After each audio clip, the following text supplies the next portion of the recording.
Well, that was 2 months ago, John. She came into the hotel the journalists were in Tripoli to try to tell the story she alleged of rape by Gaddafi's security forces when she was picked up on the streets of Tripoli.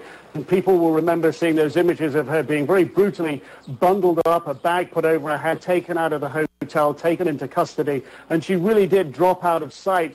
We were able to get an interview with her on just a couple of occasions while she was in Tripoli. She was essentially under arrest, couldn't leave the capital. Well, now she has left Libya. She has fled Libya. She has managed to escape. And the story of how she did that is incredibly dramatic. She did it with the help of an army officer who was defecting from Gaddafi's army, who had the vehicle and papers that were able to get her to the border. With the help of the rebels, she was able to cross the border into Tunisia. When we met up with her yesterday, she, still at that stage, was not clear about what she wanted to do. Would you like to go see your family in the East, or what are you planning next in the future? I still don't know what I'm going to do. Of course I'd like to see my family. I have called some relatives of mine in Egypt, but still did not hear back from them.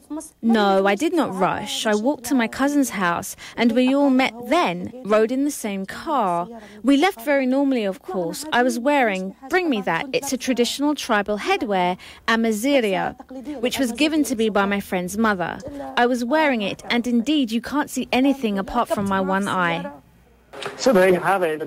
More details she was explaining there of how she managed to get out, not only having the assistance of a defecting army officer whose papers allow them to travel the mountain roads, get to the border, meet with rebels, get themselves across the border into Tunisia, but she was wearing essentially a piece of clothing that kept her face concealed. She is getting the help now, the protective custody from a European embassy here in this country, in Tunisia. At the moment, we're not being specific with the details at the moment because of respect for her concern. She's still, when we met with her yesterday, she was still very concerned about her safety and security, worried that she might be being followed by Libyan agents, worried about what might happen next. This has taken her 2 months now to be able to win her freedom and get out of the country. She has really become, in that time, and in particular from the moment she came into that hotel in Tripoli, become a symbol of all that people are worried in Libya about, the oppression and lack of people's freedom of rights to express themselves, and in her case, about the brutality she received at the hands of the forces of Moammar Gadhafi's regime. John? Let me ask you more about that, because it was a shocking story she told. Was there ever any indication that anyone had been punished for what she says she endured? It seems that she is the person that received the greatest punishment for this. She wasn't able, she said, to be able to go out on the streets in Tripoli because people would look at her, they would accuse her of being raped and everything that goes with that. They would denigrate her. She said she'd be picked up by the police. They would have nothing to charge her with, and they would then have to release her. But the men that she accused of rape, as far as we know, have not been brought to court, although she filed charges with the Attorney General's office where she said she had very little help and assistance.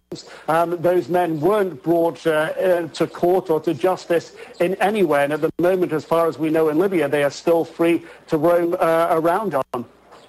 What's going to happen to her now? Well, she will have a number of choices. She said that she would like to be able to see her family. She is in sort of protective diplomatic custody with a European embassy. They are trying to help her and no doubt facilitate whatever she wants to do.